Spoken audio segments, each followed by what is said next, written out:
And welcome back to one more mini blog guys. యాక్చువల్గా ఇలా video వచ్చేసి ఏంటంటే మష్రూమ్ మసాలా కర్రీ అనమాట. దీన్ని ఎలా ప్రిపేర్ చేయాలి, దీనికి కావాల్సిన పదార్థాలు ఏంటి అనేది నేను కమింగ్ వీడియోలో చెప్తాను.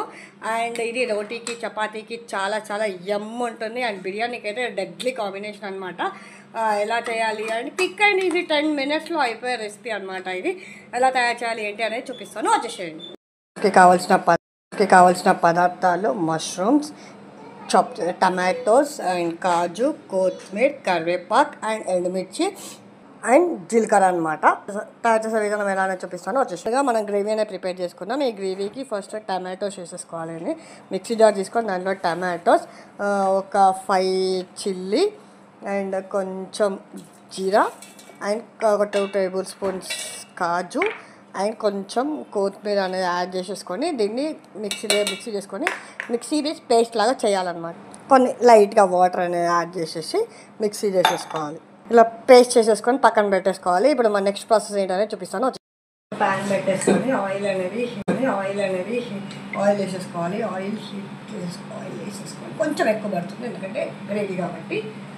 సో ఇలా ఆయిల్ హీట్ అయిన దాంట్లో మనము ఆవాలు, జీలకర్ర అండ్ ముందుగా చిన్నగా చాప్ చేసి పెట్టుకున్న ఆనియన్స్ ఇవి వేసేసి లైట్గా ఫ్రై చేయాలన్నమాట. అదే కదా మంచిగా ఫ్రై చేసుకోవాలి. ఇది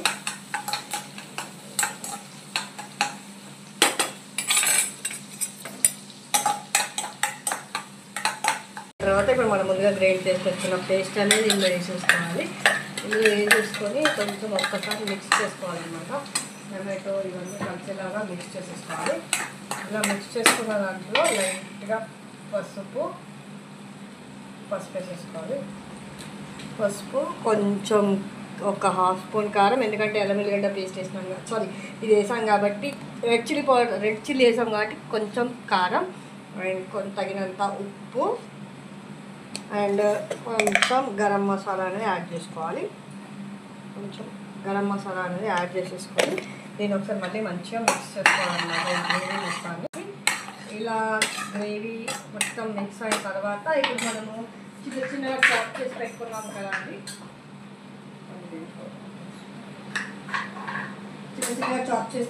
కదండి. యాడ్ చేసేసుకోవాలి. ఇందులో ఇలా యాడ్ చేసేసుకొని మళ్ళీ ఒకసారి మంచిగా మిక్స్ చేసేసుకొని మీకు అవసరం ఉంటే కొంచెం లైట్గా వాటర్ అనేది యాడ్ చేసేసుకోవచ్చు కదా. నాకు కొన్ని పడతాయేమో అనిపిస్తుంది. So I will add some water. కొంచెం వాటర్ అనేది యాడ్ చేసేసుకోవాలి. అలా వాటర్ అనేది యాడ్ చేసేసుకొని ఒకసారి కలుపుకొని ఒక 5 minutes దీన్ని బాయిల్ చేయాలన్నమాట. మష్రూమ్ కర్రీ అనేది మష్రూమ్స్ అనేవి కొంచెం బాయిల్ అవ్వాలి.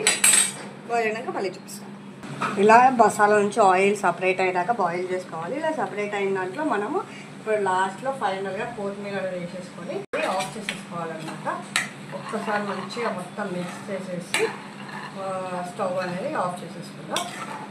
ఇలా మన మష్రూమ్ మసాలా అనేది రెడీ అయిపోయిందండి. మీరు కూడా ఇంట్లో ట్రై చేసి ఎలా వచ్చిందని కామెంట్ బాక్స్లో చెప్పండి. And please do like, share and subscribe to our channel.